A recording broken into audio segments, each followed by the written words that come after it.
Okay, apparently we got one more thing to talk about for July 2nd because Star Trek Online just announced the Credence type.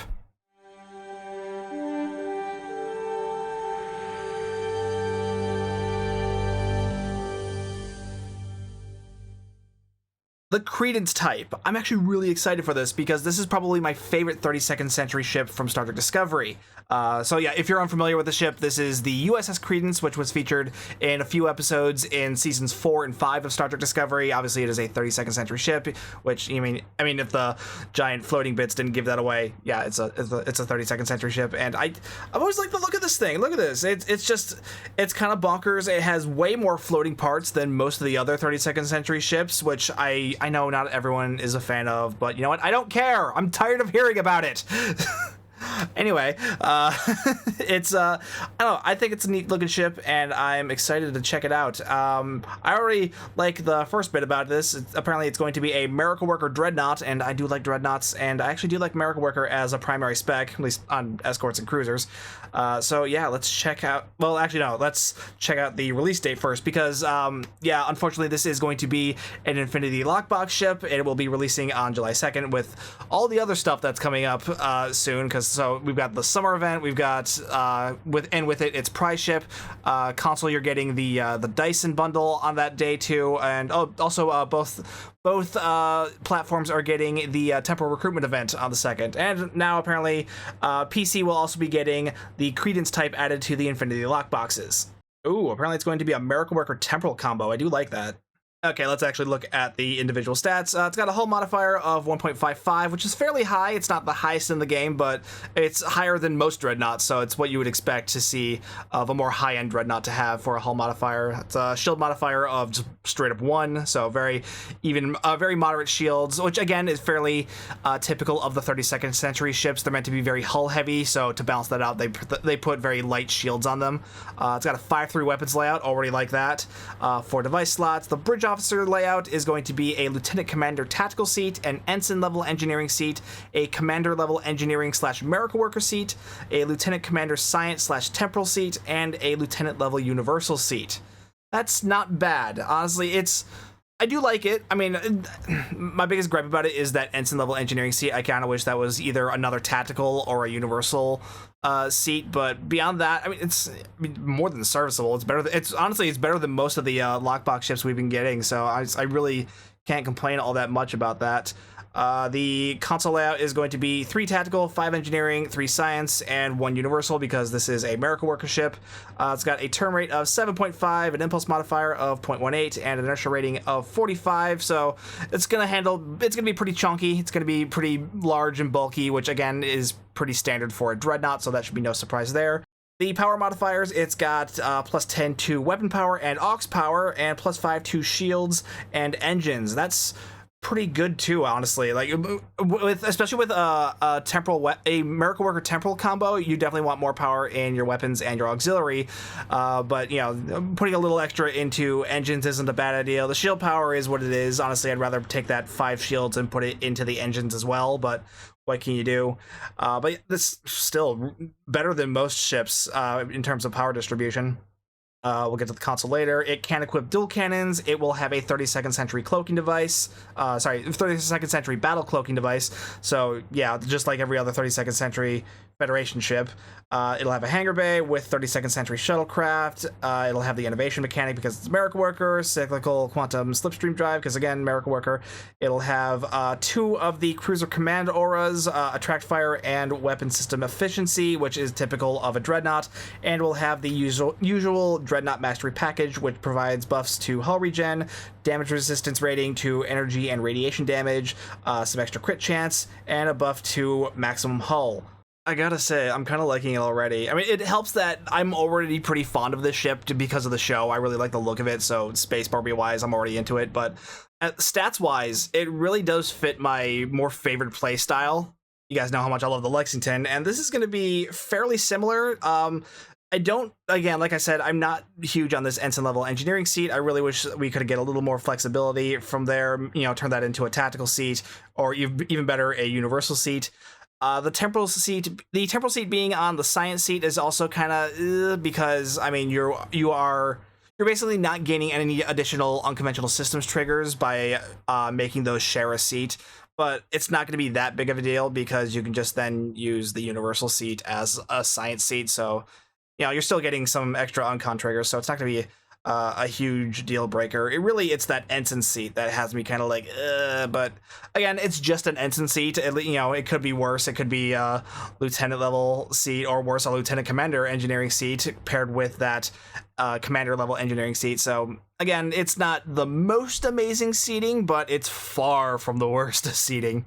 And for the tactical seating, you still have enough to get like your essentials in there. Like you got enough room for torp spread. You can use then Chemosight or attack pattern beta 3, and then you got fire at will 3 or beam overload 3 in the lieutenant commander spot. So you got your room for your essentials there. Or you could really lighten up on the uncon triggers and use this universal also for tactical, in which case then you could use both attack pattern beta and Chemosight, and then throw something on additionally with it as well. The console is called Dilithium Transponder, specialized storage containers with built-in industrial transporters, pre-programmed with fleet coordination protocols, allow the ship outfitted with this technology suite to initiate a coordinated emergency transport that will infuse the entire nearby fleet with a sudden burst of power, bringing additional resilience and power to the subsystems of multiple allied vessels simultaneously. Any surplus power results in the sudden transfer. The sudden transfer is bled off through the weapon emitters, allowing both energy and projectile weapons a chance to deal additional radiation damage to foes. This console additionally provides passive bonuses to power transfer rate and starship drain expertise skill. This console can be equipped on any ship in any console slot. Fairly interesting console. I mean, it's going to depend on how much power you're going to be able to get out of this thing, and it definitely sounds like it's going to be useful as like a support nanny console. Like, so the high end TFO runners are definitely going to be wanting to get their hands on this. But I mean, based on the fact that the graphic can be clearly seen on the ship itself, I'm hoping that means that the buff will also apply to the ship itself. Because if that's the case, then you can just hand out subsystem power buffs to pretty much the entire team that's nearby, which is great for any kind of energy weapon build. The starship trait is called Surplus Supply. When activating an emergency power bridge officer ability, you will gain an additional heal over time, damage resistance, and subsystem power to all subsystems for a moderate duration. Additionally, for each ally within 10 kilometers, you will launch a micro supply pod, which will grant them these same benefits upon arrival. So again, more support stuff with the starship trait, but this one definitely also applies to yourself. For this to be a support thing, your teammates definitely have to be nearby in order for them to get the same benefits from it. But I mean, the healing over time and the damage resistance, I mean, those could certainly be useful when doing like random TFOs, and the fact that those apply to teammates is also going to be helpful when doing like random elite TFOs. And the subsystem power, like, again, depending on how much subsystem power it'll give you, and whether or not it stacks with the isomags, that could potentially be really valuable. And the same goes with the console. And then of course it comes with the 32nd Century shuttles. These are not new pets. We've already seen these on the Marion and the Friendship, I think. So yeah, these aren't new. The elite versions, they get a forward 32nd Century phaser and an aft 32nd Century omni phaser.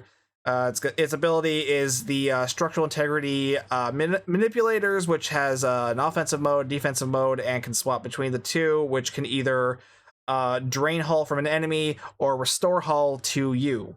They're not terrible pets, but I would definitely want to swap these out for the Type 7 shuttles because all that attack pattern beta is just really nice to have. So overall, honestly, I like the ship.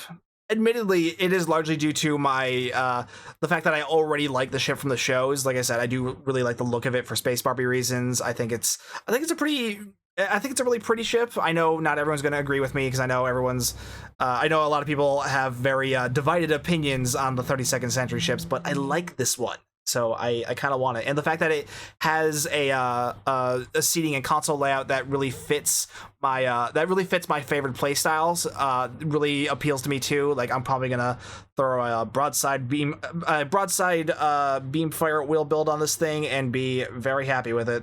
The console and trait are certainly interesting, especially if you like doing support runs. So if you are someone who likes to engage into the high-end meta for DPS runs, trying to break DPS records on the leaderboards and whatnot, running with people running support builds, or if you are someone who runs support builds, you're probably going to be pretty interested in the console and trait off of this thing. The average player, though, I don't think is going to be super hyped about these, though. So overall, honestly, I like it. It works for me. I like it. I think it looks pretty. I want one of these. I am going to be trying to grab one of these for myself. I imagine there are going to be a number of players who are also going to be after it, either just because they're like me and they like the Space Barbie and the stats for it, or it's going to be more of the high-end players after the support stuff, which look to be like they could end up being really valuable for that role. But I imagine a lot of the average player base probably isn't going to be bothering with this, because I mean, if you want like a really good dreadnought that's suitable for energy weapon builds, I mean, the Lexington already exists, so you're going to be able to do just as well in that thing as you could in this thing for whatever build you're trying to put together. And yeah, the fact that this is a lockbox ship too, I know is going to be a big deal breaker for a lot of people, because lockbox ships are expensive and they are single character unlocks. So that's always a frustrating thing to deal with. So yeah, like I said, it's going to be it's going to be a niche ship, but it's going to apply to somewhat of a niche crowd, probably a bit less niche than some of the previous lockbox ships we've gotten over the past year or so, because someone pointed this out not that long ago. This is like the first lockbox ship that wasn't a science ship that we've gotten in quite a while, which is weird to me, but so yeah, that's the Credence. There it is, the Credence type. It's going to be a Miracle Worker Dreadnought with a secondary temporal seat, and I like it. I am. It's been a while since I've liked a lockbox ship. I think the last one I really liked that we got in Star Trek Online was, God, I think it was the Theseus. Which, man, that thing was a while ago at this point. Which was also Miracle Worker Temporal, funny enough. So I guess I'm seeing a pattern there. But yeah, I like the Credence. I want one. I intend to go after one. I will try to get one when it comes out, and hopefully I get lucky. And if not, I will be sad. I know not everyone is going to feel the same way I do about this thing, because I know the 32nd century ships are very divisive. Not everyone likes the floating bits because it doesn't make sense, because everything else in Star Trek absolutely makes sense. But floating bits on a starship, that's a line. That's obviously a line. People. Anyway, but yeah, it's a decent ship. I mean, I'd go as far as to say it's actually a pretty good ship. So if you like it, it's coming to the Infinity Lock boxes on July 2nd. For PC, console, you'll probably get this in a month or two. Let me know what you think of the Credence down below in the comments. Do you like it? Are you not into it? Is the only thing holding you back is the fact that it's going to be a lockbox ship, which case, yeah, I know that sucks, but I mean, there's next year's event campaign. That's always an option. Either way, though, be sure to comment down below, like, subscribe, do all the other usual outro stuff. Be sure to use my content creator code on the Epic Game Store if you're ever shopping over there. That is creator code STU1701. Whenever you use that, it helps me out. I really do appreciate it. Either way, though, thank you so much for watching. My name's Stu, and I will see you guys next time.